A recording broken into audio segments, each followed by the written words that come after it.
थोड्या दिवसांपूर्वी की अल्पवयीन मुले जे गाडी चालवतात, टू व्हीलर वगैरे चालवतात, म्हणजे 18 वर्षाच्या खालचे विदाऊट लायसन्स, जर त्यांनी ती गाडी चालवली आणि काही अपघात झाला किंवा त्यांना पकडलं गेलं तर त्यांच्या पालकांना शिक्षा होणार होती.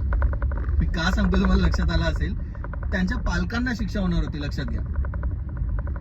एकीकडे तुमच्या मुलांनी गाडी चालवली तुमच्या न कळत, तुम्हाला माहिती नसेल आणि कुणाला ठोकलं किंवा कुणाचा जीव गेला त्या ड्रायव्हिंग मध्ये, तर त्यांच्या पालकांना अटक होणार होती, त्यांच्या पालकांवर गुन्हा दाखल होणार होता, त्यांना रिस्पॉन्सिबल पकडण्यात येणार होतं. दुसरं, मला वाटतं यूपी मध्ये हा कायदा बनला, आय एम नॉट शुअर, की जर लव्ह जिहाद असेल, म्हणजे एखाद्या मुस्लिम मुलाने हिंदू मुलीशी लग्न केलं असेल तर त्या मुलाच्या आई बाबांवरती केस करणार होते.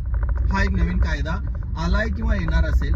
तो कायदा चुकीचा बरोबर मला यात कळायचं नाहीये. मुद्दा मी हा बोलतोय की प्रत्येक मुलाच्या चुकीला त्यांच्या पालकांना जबाबदार धरलं जातं.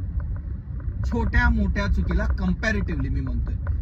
ओके, गाडी चालवली, कुणाचा मर्डर नाही झाला, म्हणजे कुणाचा जीव नाही गेला, गाडी चालवली तेव्हा पकडलं तरी त्यांच्या पालकांना ते जबाबदार पकडतायत, किंवा लव्ह मॅरेज केलं तर त्यांच्या पालकांना जबाबदार पकडतायत. तर ह्या गोष्टी ज्या आहेत, या गोष्टी जनरली मुलं आपल्या पालकांच्या न कळत करतात, तरी पालकांना जबाबदार धरलं जातं.